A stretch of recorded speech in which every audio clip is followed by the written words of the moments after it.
So you're excited to try out New World by Amazon Games. You're excited to jump into a brand new MMO and get started. Well, there are a few mistakes you can make pretty early on in New World that will sort of delay your satisfaction with this game. So let's talk about them right here in this video. For those of you who have no idea what I'm talking about, New World, the latest and greatest MMORPG, is launching on Tuesday, September 28th. I've got a few videos on the channel here if you want to check them out, like and subscribe for more content, but we are going hard in New World this week, streaming every single night. But before that, we've got to talk about early game mistakes in New World. Don't screw up your gameplay. Don't do these things. First up, ignoring the heads-up display. You've got a bar at the top of your screen in New World that, for the most part, you kind of interpret as a compass, leading you generally in the direction of quests, but it's not great because it's not 3D. It doesn't let you know if quests are above or below you or if there's a freaking mountain in the way. However, as you unlock skills that allow you to craft and track better, this heads-up display becomes vital to making sure you get all of the ingredients you need. Your overhead directional map will have small icons that appear when you're generally around something you can track. However, your minimap will also display these gathering icons when you get extremely close to your target, so you can use this to understand whether things are getting close to you and then use the minimap to precisely pinpoint your destination. In general, you may or may not already be close enough to see the object you're trying to track, but it might be behind a building or otherwise hidden within the environment, so use your heads-up display. Make sure you don't miss out on those rare ingredients that will either net you some gold or some wonderful crafted inventory. Next, be very careful that you do not miss important story loot. Expeditions require hard to craft items to enter, but the first expedition has a quest that gives you this item for free. You have one mission entering this expedition: find a heart gem. Well, wouldn't you know, we ran through the entire dungeon, a couple deaths, found some hidden loot, killed the big bads, did the gamer things you gotta do. We get to the final room, we leave the dungeon, and my quest had not been completed. Somehow I missed the objective in the middle of all the chaos. It's on me, I will admit. I didn't even check the map for where my objectives might be, but I just thought if I ran the dungeon, I would get the heart gem. You kill the end boss, you get the heart gem, right? Well, wrong. Now I either have to find another group that's already going to run this dungeon, or craft this extremely rare, hard to craft item by myself, and then find a group that wants to run the dungeon. So, making this mistake is rough. Always be checking your quest progress before you leave the dungeon. That's the end of the story. But also, don't ignore that trading post of yours. The economy in New World is run by the players. You need specific rare ore? Go get it. You need weapon? Craft it. You got some junk? Salvage it. But you can also take all of this stuff to the trading post where you can buy low and sell high.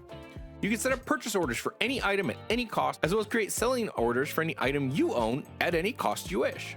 The trading post is great about showing you what the current listings are for items sorted by low to high price. It allows you to really dive through the entire catalog of items in New World. If you find the right niche and you have enough in the bank, you could always control the market and stabilize a material's price while skimming all the profit along the way. That trading post can be great for rare ingredients you don't have time to go get. Or, if you've got time, it can be great to set up your own little gold farm. One thing you should always make time for is skinning animals. While most gatherings only locked behind a gathering skills level, skinning is locked behind the enemy level. There's an entire chart in the game to tell you what beasts you can and can't gather from, but the gist is that the higher level an animal you want to skin, the higher level gathering you need to have. This means that if you power through the quests and get to high level areas before deciding you want to track and skin, you're going to need to backtrack and find the right level animals for your skill level. If you know anything about gathering in New World, you need a lot of actions in order to level up these skills, so you might as well start from the first boar you kill on the beach. Another thing not to miss: chests. Don't skip them. In many games, when you start to get supplies you don't have a use for, you just stop opening up that type of loot. This is not the case in New World. Provisions chests, which grant you food or other survival supplies, hold extremely rare loot. Does yeast sound rare to you? No? Well, it is in New World, and it'll sell for more money than you can imagine on the trading post, and it's only available in provision chests. In fact, when you're in the crafting screen, especially for cooking, you can look down your list and see where each and every ingredient can be found. A lot of these can only be found in chests or very rare pickups. So every single chest you come across, whether it's alchemy, provision, supplies, open it and take that loot. Worst case scenario, you can sell it. While you're doing all this looting, don't forget to dual level. Weapons only need one hit to gain XP. If you use one weapon on an enemy, that weapon will gain experience when the enemy dies. If you use two weapons, both gain equal experience, although they each gain a little less than they would have if you only used one. This mechanic will let you level new weapons extremely quickly by hitting an enemy once and then switching to the weapon that will actually finish off the enemy. Even if you aren't going to level any alternative weapons, you can decide whether you want to use both weapons to help unlock new abilities, or if you just want to speed run a single weapon. Another thing to make time for? Making friends. There's no looking for group system in New World as of right now when this video is being produced. There's a looking for group channel, a faction channel, a global channel, and there's a million ways to recruit, but there's no official looking for group system. This means that you'll be sitting around an entrance spamming chat or inviting randoms who walk up, just like the good old days. If you play classic WoW, you might know what I'm talking about here. Luckily, if any party members are far away, they'll receive a teleportation invite as soon as a few of the members initiate the expedition. Friends will be incredibly important for advancing the story, taking advantage of all of the PvP aspects of the game, and for just generally making sure that you have a great time in New World. So get out there, make some friends. Last but not least, don't try to do everything. When I started New World, I was trying to level all of the crafting, mostly for B-roll, but I was trying to take every single type of crafting under my wing, gather every single plant I came across, and boy, did that use a lot of gold and resources.